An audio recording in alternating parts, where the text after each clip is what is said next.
In order to create a star, you need to head over to the Shapes menu.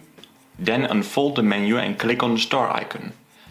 To adjust the settings of the star, like the amount of points, simply click on your artboard and this window will pop up. In this case I prefer 5 points within this star, so I will type in 5. To increase the star, just hover over to the corner and click and drag to increase the size. When you're satisfied, release your mouse and there you have created your first star. Now let's try this again, but this time 6 instead of 5 points. And there we have created a 6-pointed star. You can also make a triangle by just changing the amount of points to 3.